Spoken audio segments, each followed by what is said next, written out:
नमस्कार। जय श्री कृष्णा, जय माता दी, जय सिया राम, जय शिव शंकर।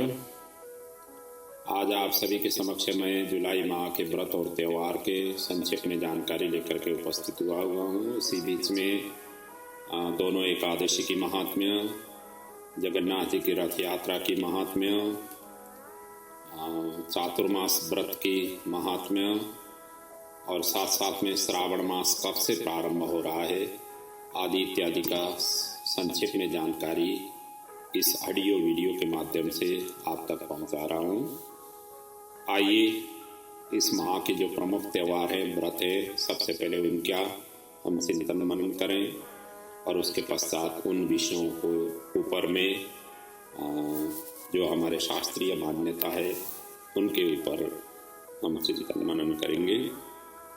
प्रति माह की तरह जुलाई माह के व्रत और त्यौहार का जो चिंतन है, आइए प्रारंभ करते हैं। इस माह के सबसे पहले तो 5 तारीख के दिन सोमवार का दिन पड़ेगा। उस दिन योगिनी एकादशी का महान पर्व होगा। 7 तारीख बुधवार प्रदोष व्रत होगा। 8 तारीख गुरुवार के दिन मासिक शिवरात्रि का पर्व होगा। 9 तारीख शुक्रवार के दिन आषाढ़ कृष्ण अमावस्या का पर्व होगा। 11 तारीख रविवार के दिन आषाढ़ी शुक्ल पक्ष प्रारंभ होगा और इसी दिन से गुप्त नवरात्र प्रारंभ होंगे। 12 तारीख सोमवार के दिन जगन्नाथ जी की रथ यात्रा का महान पर्व होगा। 13 तारीख मंगलवार के दिन विनायक चतुर्थी का पर्व होगा। 16 तारीख शुक्रवार के दिन कर्कट राशि में भगवान सूर्य नारायण प्रवेश होंगे। श्रावण संक्रांति का महान पर्व होगा। 20 तारीख मंगलवार के दिन देवशयनी एकादशी का महान पर्व होगा। 21 तारीख बुधवार के दिन प्रदोष व्रत होगा। 22 तारीख गुरुवार के दिन जया पार्वती व्रत प्रारंभ होगा और ये 5 दिन तक मनाया जाता है। 22 तारीख से लेकर 26 तारीख तक ये पर्व रहेगा। 23, 24 ये दोनों दिन पूर्णिमा उल्लेख है, तो व्रत वाले पूर्णिमा 23 तारीख को होगा और पारायण वाला पूर्णिमा 24 तारीख को होगा। तो ये आषाढ़ी पूर्णिमा, इसी दिन व्यास पूर्णिमा के नाम से, आषाढ़ी पूर्णिमा के नाम से ये व्रत रहेगा, ये पर्व रहेगा। और इसी दिन कोकिला व्रत का आरंभ होगा, जो दक्षिण भारत में विशेष रूप से मनाया जाता है। और शिव जी का शयनोत्सव का महान पर्व भी इसी दिन मनाने का विधान है।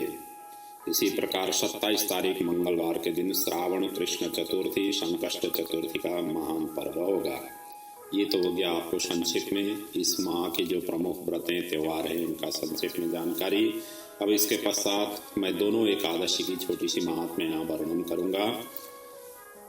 सबसे पहले योगिनी एकादशी जो 5 तारीख सोमवार को पड़ रही है, ये एकादशी की महात्मा इस प्रकार से वर्णन है। भगवान श्री कृष्ण युधिष्ठिर को यहाँ समझा रहे हैं कि अलकापुरी में धनवान कुबेर के यहाँ एक हेम नामक माली रहता था। वह भगवान शंकर के पूजनार्थ नित्य प्रतिमान सरोवर के फूल लाया करता था।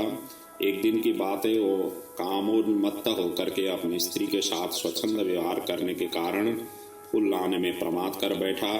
कुबेर के दरबार में वो विलंब से पहुंचा। क्रोधी कुबेर के श्राप से वह कोढ़ी हो गया और कोढ़ी के ही रूप में जब वह मार्कंडेय ऋषि के पास पहुंचा, तब उन्होंने योगिनी एकादशी व्रत करने की उन्होंने आज्ञा दी। व्रत के प्रभाव से उसका कोढ़ समाप्त हो गया और दिव्य शरीर वाला होकर के फिर अपने स्थान को प्राप्त हुआ। इस प्रकार की महिमा ये योगिनी एकादशी का पर्व के रूप में वर्णन किया हुआ है।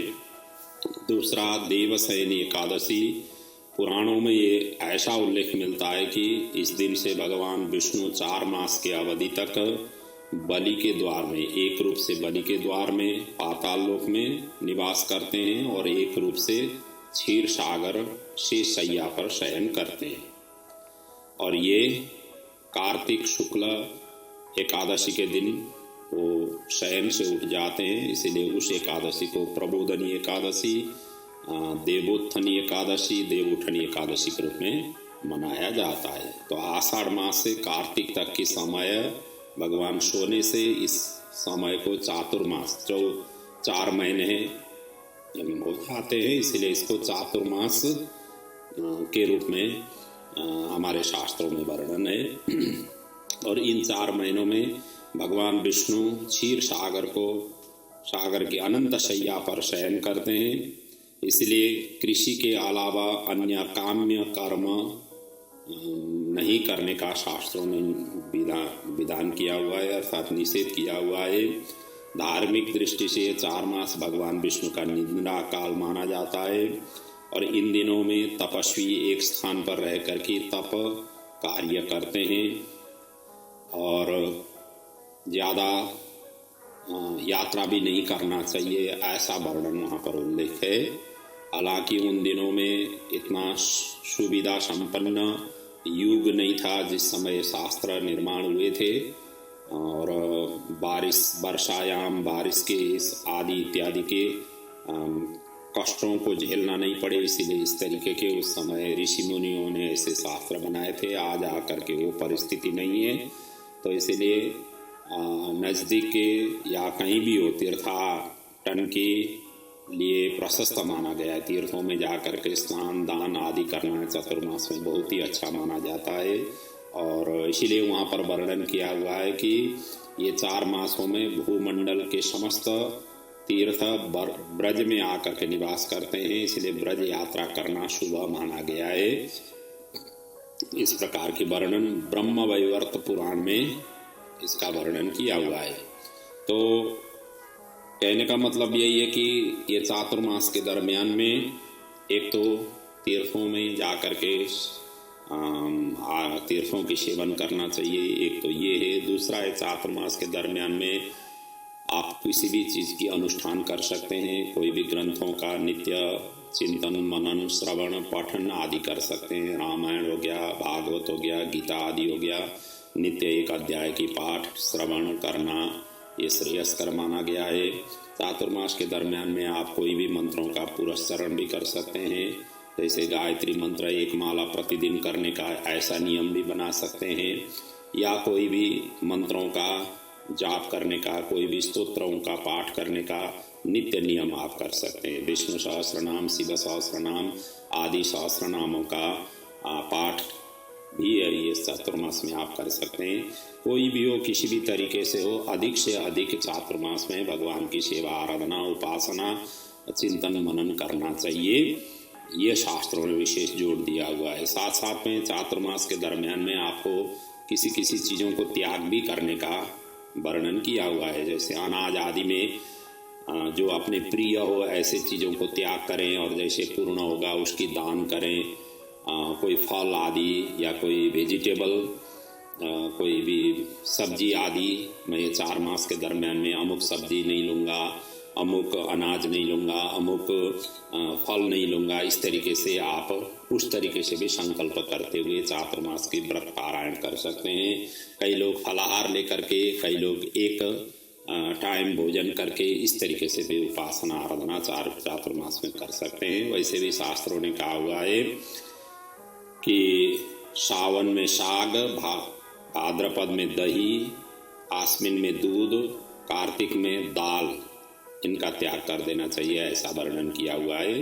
श्रावणे वर्जये शाकम दधि भाद्रपदे तथा दुग्ध आश्व युजि त्याज्यम कार्तिके द्विदलम त्यजेत, इस तरीके से वर्णन किया हुआ है। इसलिए जो भी हो एक ऐसा संकल्प करें ताकि जो है ना आपकी चातुर्मास का अनुष्ठान पूर्ण रूप से सफलदायी रहे और जिस भावना मनोकामनाओं के साथ में किया गया है चातुर्मास मास का व्रत उपासना आराधना, वो आपको पूर्ण रूप से फल प्राप्ति हो। और ये चातुर्मास के दरम्यान में बहुत लंबी चौड़ी इसकी महिमा वर्णन किया हुआ है। जो चातुर्मास के नियम से ये करते हैं तो उनके जन्म जन्मांतर के पाप सभी प्रक्षालित हो जाते हैं, आने वाले पीढ़ी अपने सुयोग्य बन करके आ जाते हैं, जो विघ्न बाधाएं सभी दूर हो जाते हैं, जो अड़चने हैं, जो कई प्रकार की मुसीबत से हम जूझ रहे हैं, उन सभी की सामना करने का शक्ति और सामर्थ्य प्रभु प्रदान करते हैं। आदि इत्यादि तरह तरह के जो हम सामान्य हम सभी गृहस्थी के लिए जो ज़रूरत चीज़ें, जिन जिन चीज़ों में हम थोड़ा आगे बढ़ना चाहते हैं, उन सभी के क्षेत्रों में ये चातुर्मास की व्रत पारायण से हमें फल मिलता है। इस तरीका का विशेष रूप से वर्णन शास्त्रों में मिलता है। इसके साथ साथ में अब ये रथ यात्रा, जो जगन्नाथ जी की रथ यात्रा है, ये आषाढ़ शुक्ल द्वितीया के दिन रथ यात्रा का महान पर्व होगा। ये पड़ रहा है 12 तारीख जुलाई सोमवार के दिन। और इस दिन भगवान विष्णु के कोई भी विग्रह अपने घर में हो, विशेष रूप से इनकी पूजन अर्चन और करते हुए उनको, वैसे तो जो रथ यात्रा है रथ में बैठा करके बाहर निकाला जाता है, और यदि नहीं हुआ तो रथ जैसे कोई सी मतलब झूला हो, पलंग हो, तो उस टाइप की जो भगवान की झूले हो उसमें रख करके झूलोत्सव भी कर सकते हैं। जो घर घर में करने वाले हैं उनके लिए इस तरीके से विशेष रूप से इनकी पूजन अर्चन श्रृंगार करते हुए करना चाहिए। भगवान विष्णु से संबंधित स्तोत्र मंत्रों का पाठ, धूप दीप नैवेद्य आदि का अर्पण, विशेष रूप से श्रृंगार और उनकी विशेष रूप से आरती आदि इत्यादि करना चाहिए इस दिन। वैसे तो इस दिन भगवान का रथ सुभद्रा सहित बड़े धूमधाम से इनको निकाला जाता है। जगन्नाथपुरी में भगवान जगदीश का जो रथ निकाला जाता है वो तो सारा विश्व में हम सभी परिचित हैं, विश्व में ही इसका विशेष रूप से प्रसिद्धि है। ऐसा महान पर्व जगन्नाथ की रथ यात्रा का होगा। और अपने घर में भी जो भी ठाकुर जी हैं, जिस भगवान विष्णु के जो भी स्वरूप हैं, उनको उसी तरीके से आराधना उपासना विशेष रूप से करना चाहिए। इसके पश्चात जो व्यास पूर्णिमा है, गुरु पूर्णिमा है, ये गुरु पूर्णिमा जो आषाढ़ शुक्ल पक्ष के दिन ये गुरु पूर्णिमा का महान पर्व होगा। व्यास पूर्णिमा भी इसको कहा जाता है। व्यास जी का प्राकट्य का ये दिन है, और व्यास जी ने ही हमारे जितने भी शास्त्र हैं, इन शास्त्रों को विशेश रूप से आविर्भाव व्यास जी के ही द्वारा हर एक युग के द्वापर के अंत में वो करते हैं। इस समय कृष्ण द्वैपायन वेद व्यास जी हैं। वेदों को व्याख्या करते हुए पुराण के रूप में, अन्य ग्रंथों के रूप में उन्होंने व्याख्या करते हुए समाज को सुसूचित, समाज को एक सभी प्रकार से ज्ञान प्रदान करने के लिए इस तरीके से करते आते हैं। भगवान के ही अवतार हैं। तो ऐसा व्यास जी का स्वरूप माना गया है कि व्यास जी ने ही ये सभी ग्रंथों का प्राकट्य किया हुआ है। इसलिए व्यासो सिस्टम जगत सर्वम, जितने भी ग्रंथ हमें धार्मिक क्षेत्रों में मिलता है, ये सभी व्यास जी के ही जूठन है, ऐसा वर्णन मिलता है। इसलिए व्यास जी के ही द्वारा पूरे ही सभी शास्त्र ओतप्रोत है। इस तरीके से व्यास जी को सम्मान करना चाहिए। और व्यास जी के स्थान में आ जा करके अपने गुरु भी दो प्रकार के, एक दीक्षित और दूसरे शिक्षित, दोनों प्रकार के गुरु को, जहाँ से हमें ज्ञान हमें प्राप्त हुआ, हम जीवन में कामयाबी के शिखर पर पहुँचने के लिए गुरु का ही सर्वोपरि हाथ है। गुरु ने ही ज्ञान हमें प्रदान किया ताकि हम अपने अपने कार्य क्षेत्रों में सक्षम सबल बन करके हम आगे बढ़ पा रहे हैं, बढ़ रहे हैं और बढ़ेंगे। इसलिए अपने अपने गुरुओं के प्रति यथा योग्य इस दिन विशेष रूप से स्मरण पूजन अर्चन करना चाहिए। गुरु स्थान आसपास में हो तो जाना चाहिए। गुरु जी के सानिध्य में जा करके माल्यार्पण से लेकर उनको यथा योग्य उपहार भेंट आदि प्रदान करना चाहिए। यथाशक्ति इस दिन को सेवा करना चाहिए। और यदि नहीं है गुरु आसपास में, तो आसपास में मठ मंदिर हो तो भगवान को ही गुरु मान करके यथा योग्य अपने उपहार ले जा करके भगवान के चरणों में गुरु को स्मरण करते हुए अर्पण करना चाहिए। इस प्रकार से ये गुरु पूर्णिमा जो 23 और 24 तारीख दोनों दिन पड़ रहे हैं जुलाई के, इस दिन करना चाहिए। और अंतिम में मैं श्रावण मास के विषय में थोड़ा सा वर्णन करूँगा। हमारे समाज में अलग अलग क्षेत्रों में अलग अलग तरीके से महीना मनाने का मतलब ऐसे रीति रिवाज प्रचलन है। हम सभी परिचिति है इससे। कई लोग जो है ना संक्रांति से महीना प्रारंभ करते हुए इस तरीके से मनाते हैं, कई लोग पूर्णिमा से, कई लोग अमावस्या से करते हैं।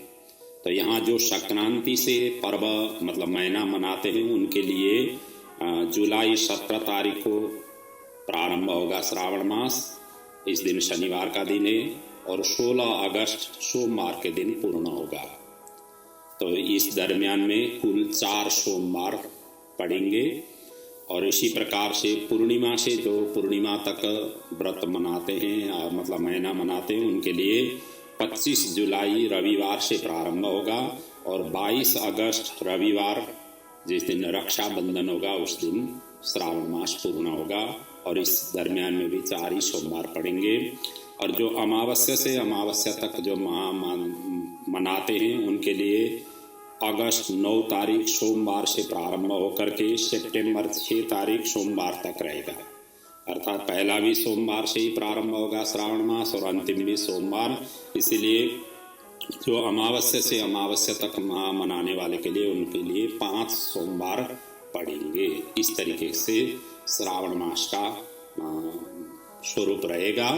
जो जहाँ जैसे अपने रीति रिवाज है उस तरीके से आप ये श्रावण मास को उपासना आराधना कर सकते हैं। श्रावण मास में विशेष रूप से भगवान शिव जी की पूजा आराधना उपासना स्तोत्र मंत्रों का पाठ चिंतन मनन शिव पुराण का श्रवण पठन आदि करना विशेष रूप से श्रेयस्कर माना गया है। और ऐसा अनुकूल मिले तो ऐसे करना चाहिए ताकि अनंत कृपा भगवान भोलेनाथ की हमें प्राप्त हो, अपने समृद्धि के लिए, अपने संतति के लिए, अपने पूर्वजों के लिए, उन सभी के लिए ये श्रावण मास भगवान शिव जी की अनन्य कृपा का मास है और उत्तम मास है। और इसीलिए शिव जी की विशेष रूप से उपासना आराधना प्रतिदिन करना चाहिए। और प्रतिदिन नहीं भी यदि मठ मंदिर जा पाएंगे तो घर में ही जो कुछ भी हो अपनी तरफ से करना चाहिए। कई लोग श्रावण मास में फलाहार लेकर के उपवास करते हैं, वैसे चातुर्मास प्रारंभ हो चुका हुआ होता है। इसलिए चातुर्मास के दरमियान में यदि आप उपवास आदि कर रहे हैं, व्रत कर रहे हैं, तो ऑटोमेटिकली ही श्रावण मास भी उसी में ही आ जाता है, तो फिर अलग से करने की ज़रूरत नहीं पड़ती है। फिर भी जो जैसे अपने श्रद्धा हो, जैसे अपनी शक्ति हो, सामर्थ्य हो, उस तरीके से ही व्रत उपवास आराधना उपासना करना चाहिए। वैसे भी शास्त्र कहती है शरीर आद्यम खलु धर्म साधनम, शरीर हो तो ही धर्म कर्म आदि हो पाता है। इसलिए शरीर को मद्देनजर करते हुए उपासना आराधना आदि करना चाहिए। धन को मद्देनजर करते हुए दान पुण्य आदि करना चाहिए। सभी पर्वों में जो जो प्रमुख त्यौहार हैं, व्रत हैं, पर्व है, ऐसे पर्वों में किया गया जो भी दान होता है वो दान अनंत गुना फल होकर के मल्टीपल होकर के ब्लेसिंग मिलता है। तो इसीलिए दान भी अपने शक्ति और सामर्थ्य के आधार पर ही करना चाहिए। कोई ऐसा नहीं है कि ये करेंगे तो ही अमुक फल मिलेगा, ऐसा नहीं है। तो यथाशक्ति है, अपनी शक्ति और सामर्थ्य के आधार पर दान, अपनी शक्ति और सामर्थ्य के आधार पर व्रत उपवास आराधना करना हम श्रेयस्कर होगा। यही शास्त्र की मान्यता है, तो उसी तरीके से करना चाहिए। और इन्हीं शब्दों के साथ जो जुलाई माह के जितने भी व्रत त्यौहार थे ये मैंने संक्षेप में आप तक पहुंचाने की कोशिश की। आशा है आप सभी इससे लाभान्वित होकर के अपने नित्य नैमित्तिक कर्मों में आप इस माध्यम से आप कुछ न कुछ ज्ञान आपको प्राप्त हो, ताकि आप उस तरीके से सेवा आराधना कर सकें। और इन्हीं शब्दों के साथ मैं इस माह की जो व्रत त्यौहार की ये प्रसंग है यहीं पर मैं विराम ले रहा हूँ। और अगले महीने में फिर अगला महीना के जो भी व्रत त्यौहार है उन सभी के लेकर के आप सभी के समक्ष प्रस्तुत होऊंगा। तब तक के लिए आपका जीवन सुखद रहे, समृद्धमान रहे, सभी के घरों में सुख शांति समृद्धि प्रभु नित्य निरंतर प्रदान करे। इन्हीं शुभेच्छा शुभकामनाओं के साथ मैं अपने वाणी को यहाँ पर विराम ले रहा हूँ। ओम सर्वे भवन्तु सुखिनः, सर्वे सन्तु निरामयाः, सर्वे भद्राणि पश्यन्तु मा कश्चित् दुःखभाग् भवेत्। ओम शान्तिः शान्तिः शान्तिः। ओम।